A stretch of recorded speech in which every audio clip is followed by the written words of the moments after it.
Tatalunan na yung mga yan. Ayun na oh.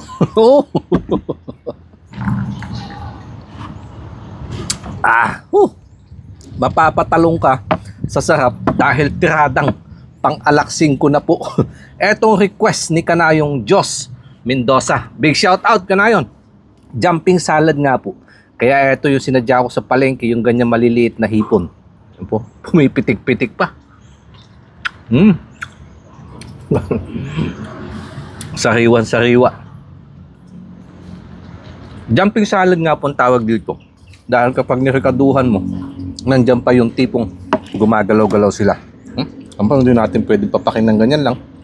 Asin, paminta, betchin, dahil sibuyas, sili, spring onion, luya.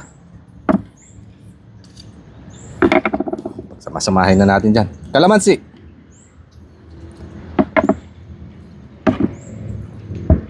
Kaunti lang po yung sangkap para mas lasap yung sarap. At eto po, lalagay na natin yung sukang pinakurat na gawa sa saging. Magtatalunan na yung mga yan. Ayun na oh. Buhay na buhay, nagpipitikan.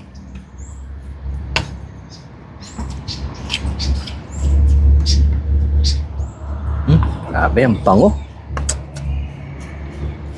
Kaya napili ko po ito na i-content yan dahil kung makikita nyo yung likod, makulimlim. Parang aambon yan, no? Tamang-tama sa pampainit. Ngayong nga, maulan at malamig na panahon. Noong nakaraan, na-content ko na to. Pero nilagyan ko ng mangga at sabi nga nila hindi daw ba matigas yung ganyan. Baka daw tumusok sa gilagid o kaya dito sa dila.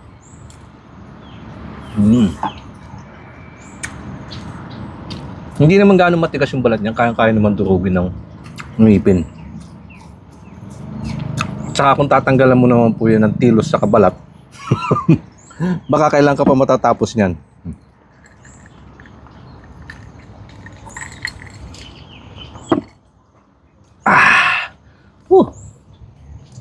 Sakto-sakto sa isang bote. Kapag nabitin, magdagdag na lang ulit na isang bote.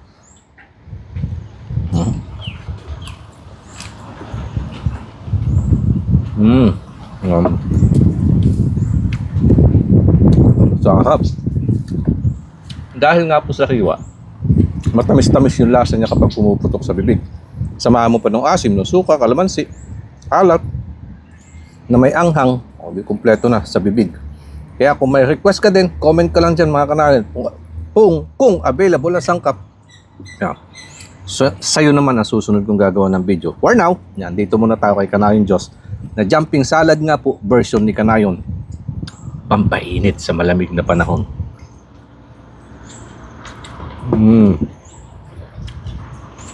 So,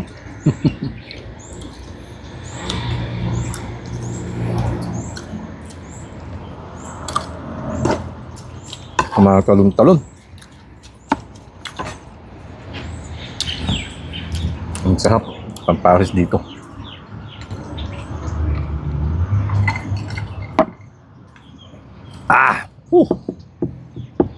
Shoot na shoot ang alaksing ko dito nga po sa jumping salad.